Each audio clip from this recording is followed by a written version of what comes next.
قبلہ نے بھی جو ہے کہ بہت کچھ دیا ہے ہم تمام لوگوں کو اور بہت ساری چیزوں سے نوازا. بہت ہی اہم چیز جو یہاں سے ملی اس کا بیان ضروری ہے.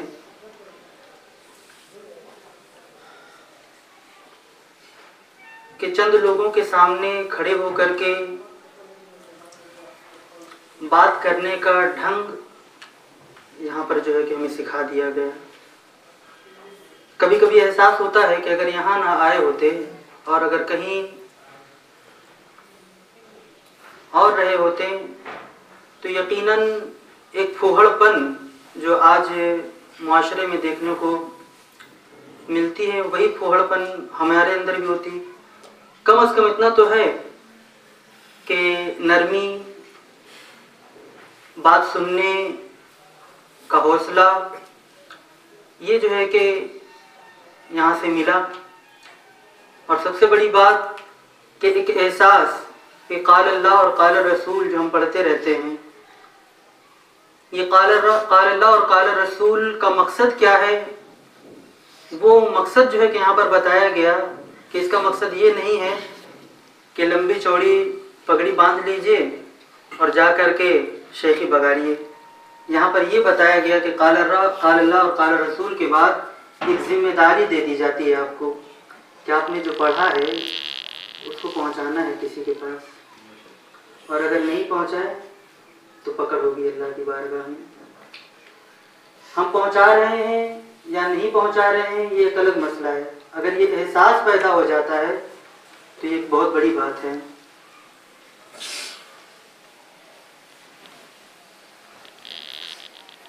2014 سے میں خانقاہ سے باہر ہوا اور وہاں پر سمجھ لیجئے عملی میدان میں قدم رکھا. کوئی بہت بڑا کام نہیں کیا میں نے. جہاں تک ممکن ہو سکا جتنے لوگوں سے ملاقات ہوتی جو کچھ سیکھا تھا وہی بتانے کی کوشش کیا. ابھی فی الحال جمشید پور میں ہوں. بہت ہی مشہور جگہ ہے، شہر آہن بھی کہتے ہیں اسے.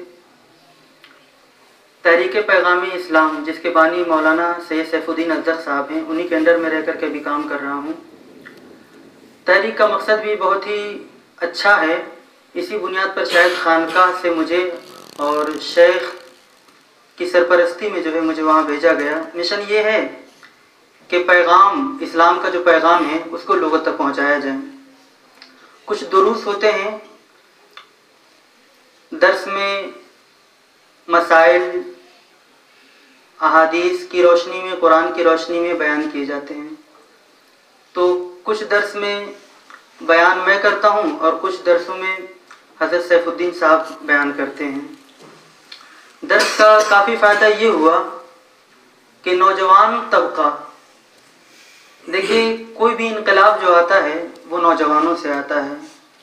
بچوں کے بارے میں اگر ہم کہیں تو وہ سیکھتے ہیں، اور بوڑھے جو ہوتے ہیں وہ مشعل راہ ہوتے ہیں. اگر انہوں نے اچھی کارکردگی کی ہے تو نوجوان ان سے لیتے ہیں اور اپنے بعد آنے والی نسلوں تک وہ منتقل کرتے ہیں. تو درس کا جو ایک بڑا فائدہ ہوا وہ یہ کہ نوجوان طبقہ جو ہے وہ جڑا مجھ سے، مانوس ہوا. نوجوان بچے قریب ہوئے، بات کرتے ہیں. ایک بات اور بتاؤں کہ جہاں پر میں ہوں وہاں غیر مقلدین بڑی تیزی کے ساتھ بڑھ رہے ہیں. وجہ یہ ہے کہ وہ بھی جو ہے سب سے پہلا جو اپنا نشانہ بناتے ہیں وہ بھی نوجوان کو. دیکھیے میں نے بتا دیا کہ کوئی بھی انقلاب ہونا ہے وہ نوجوانوں سے ہونا ہے. تو وہ بھی جو ہے کہ بہت تیزی کے ساتھ بڑھ رہے ہیں. دلوں کے حالات اللہ جاننے والا ہے. ہم بھی جو ہے کہ کام کر رہے ہیں، وہ بھی کام کر رہے ہیں. حساب تو اللہ کے پاس ہونا ہے کہ کام کس کا اچھا ہے. ایک معاشرے میں وبا کے طور پر ایک بات پھیلی ہوئی ہے کہ ہم ہی صحیح ہیں، وہ غلط ہیں، وہی غلط ہیں اور ہم صحیح ہیں. دیکھیے صحیح غلط کا حساب تو اللہ رب العزت کو لینا ہے نا. ہم اپنا کام کریں، وہ اپنا کام کریں، جس کا کام اچھا ہوگا، جس کا پروڈکٹ اچھا ہوتا ہے اسی کا پروڈکٹ بکتا ہے، یہ بات جان لیں۔ ہم جو ہے دوسرے پروڈکٹ کی اگر برائی کرتے چلے جائیں، برائی کرتے چلے جائیں اور اپنے پروڈکٹ کے بارے میں کچھ سوچے نہیں، تو یہ مارکیٹنگ اعتبار سے بھی غلط ہے۔ تو جہاں پر میں ہوں وہاں پر نوجوان طبقہ جڑ رہا ہے۔ ابھی ایک مسجد کی زمین لی گئی ہے، تحریک پیغام اسلام مولانا سیف الدین صاحب جس کے بانی ہیں، انہوں نے ایک زمین لی ہے اور مسجد پہ کام چل ہی رہا ہے۔ ابھی ایک جگہ خالی تھی، وہاں پر ٹینٹ وغیرہ ڈال کے نماز پڑھی جا رہی ہے۔ وہ علاقہ جہاں پہ یہ مسجد بن رہی ہے وہ بالکل نو آبادی ہے، ابھی جو ہے کہ وہ آباد ہو رہا ہے، وہ علاقہ لوگ بس رہے ہیں۔ اس اعتبار سے نمازیوں کی تعداد تو بہت اچھی خاصی نہیں ہے۔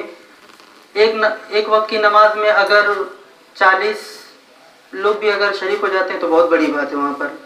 میں جس وقت گیا تھا تو اسی رمضان جو گزشتہ رمضان ہے اسی میں اس مسجد کا آغاز ہوا اور نماز شروع ہوئی۔ تو جس وقت میں گیا وہاں پر تعداد ایک وقت میں 4 5 6 7 ایسے لوگ ہو جاتے تھے۔ میں کہوں کہ یہ میرے شیخ کا کرم ہی تھا کہ میں جب وہاں پر گیا لوگوں سے جڑا تو کچھ دور سے تقریباً آدھا کلومیٹر دور سے بھی لوگ آنے لگے۔ اچھا، اس کی ایک بات اور رہی، میں فجر کی نماز کے بعد اور عصر کی نماز کے بعد 2 درس دیا کرتا ہوں ایوری ڈے، ہر دن۔ فجر کے بعد درس قرآن کے نام سے قرآن پڑھتا ہوں ترجمہ، اور اس ترجمہ میں جو درس میں جو پڑھا تھا کبھی وہ سب باتیں یاد رہتی ہیں اور کبھی مطالعہ ہو گیا تو اس کو میں بیان کرتا ہوں۔ لیکن ترجمہ جو خالی سناتا ہوں اس میں بھی ایسا لگتا ہے قرآن کی نورانیت ہے کہہ لیجئے۔ ترجمہ جو پڑھتا ہوں اس میں خود دل کی کیفیت میری بھی غیر ہو جاتی ہے اور جو مقتدی ہے اس کی بھی جو ہے دل کی حالت اسی طرح رہتی ہوگی۔ اندازہ کیسے لگا کہ ویسے ہی رہتی ہوگی؟ کیونکہ میں دیکھتا ہوں کہ جہاں پر دین کی بات بتائی جاتی ہے لوگ پہلے دن تو بہت اچھی تعداد میں رہتے ہیں، دوسرے دن اچھی تعداد میں رہتے ہیں، پھر یہ تعداد دھیرے دھیرے کم ہو جاتی ہے۔ لیکن الحمدللہ ثم الحمدللہ کہ وہ تعداد جو ہے بہت تیزی کے ساتھ بڑھ تو نہیں رہی ہے لیکن جو تھی وہ بھاگ نہیں رہی ہے۔ تو قرآن کا نور کہہ لیجئے اسے کہ لوگ جڑ رہے ہیں۔ عصر کی نماز کے بعد میں درس حدیث کے نام پر حدیث پڑھتا ہوں اور اس کا صرف ترجمہ، اور جو باتیں اس میں سمجھانے لائق ہوتی ہیں یا خود مجھے سمجھ میں آ جاتی ہے اس کو بیان کرتا ہوں۔ اس کے بعد میں نہ تو کبھی کوئی فتویٰ کی کتاب پڑھا، نہ کبھی جو ہے کہ کوئی تقریر کی کتاب لے کر کے بیٹھا۔ قرآن اور حدیث یہ 2 ایسی چیز ہے جو آپ کسی کے بھی سامنے پیش کریں وہ ایکسیپٹ کرے گا، قبول کرے گا۔ کیونکہ نیشنل سورس آف اسلام بس یہی 2 ہیں۔ آپ فتویٰ اپنے درمیان رکھیے، مسائل اپنے درمیان رکھیے، لیکن جب آپ عوام کے درمیان بیٹھتے ہیں تو وہاں پر بس یہی 2 چیز رکھیں۔ یہ چیز جو ہے مجھے یہاں خانقاہ سے دی گئی، قرآن اور حدیث بیان کیجیے۔ میں آپ کو ایک بات اور بتاؤں، جیسا کہ میں بتایا کہ اہل حدیث یا غیر مقلدین کی تعداد بہت تیزی کے ساتھ وہاں پر بڑھ رہی ہے۔ آپ کو بتاؤں کہ جس مسجد میں میں نماز پڑھا رہا ہوں وہاں پر بھی جو ہے کہ اس قسم کے بھی لوگ ہوں گے، اسی فکر کے لوگ ہوں گے۔ وہ لوگ بھی جب بیٹھے ہیں تو بیٹھنے کے بعد کہیں کہ حضرت آپ جو ہے کہ کوئی اختلافی بات نہیں کرتے ہیں یا اس مسئلے پہ کبھی گفتگو نہیں کرتے ہیں۔ میں کہا کہ پہلے جو متفق علیہ مسائل ہیں پہلے اسی پہ بات کر لیا جائے، اسی پہ عمل کر لیا جائے۔ اختلافی مسائل جب اس کا وقت آئے گا تو دیکھا جائے گا۔ کسی نے کہا کہ آپ جو ہے کہ ان کو برا بھلا نہیں کہتے ہیں، آپ ان کو جو ہے کہ اس طریقے سے نہیں کہتے جیسے اور علماء کہتے ہیں۔ میں کہا کہ بھائی اگر اس قسم کی بات اگر سننی ہے تو انہیں علماء کے پاس چلے جائیے۔ بھائی اگر ایک ہی مارکیٹ میں مان لیجیے مثال کے طور پر ایک مارکیٹ آپ گئے وہاں پر سب صابن ہی لے کر کے بیٹھ جائیں تو پھر آپ کیا کیجیے گا، ہے نا؟ تو ایک مارکیٹ ہو اور اس میں ہر طرح کی چیز ملنی چاہیے، ہے نا؟ تو میں سمجھتا ہوں کہ اس حساب سے اگر دعوت و تبلیغ کا کام کیا جائے تو بہت ہی فائدہ ہوگا، دین کا بھی فائدہ ہوگا، اور جو قال اللہ اور قال رسول پڑھ رہے ہیں ہم کچھ نہیں کم سے کم اللہ کی بارگاہ میں کھڑے ہونے کے تو قابل ہو جائیں گے۔ ورنہ یاد رکھیں اللہ رب العزت ثم لتسألن یومئذ عن النعیم، ایک ایک نعمتوں کے بارے میں اللہ پوچھے گا۔ میں حضرت شیخ کی بارگاہ میں خود بھی عرض کرتا ہوں اور اپنے تمام بھائیوں کی جانب سے بھی عرض کرتا ہوں کہ حضور ہمارے لیے دعا فرمائیں۔ مٹی کو سونا اور سونے کو کندن بنانے کا یہاں پر جو ہے کہ کارخانہ کھولا گیا ہے۔ اللہ رب العزت ہم تمام لوگوں کو سونا، کندن اور حضرت جو بنانا چاہیں بنا دیں۔ انہیں چند باتوں کے ساتھ اپنی گفتگو ختم کرتا ہوں. السلام علیکم.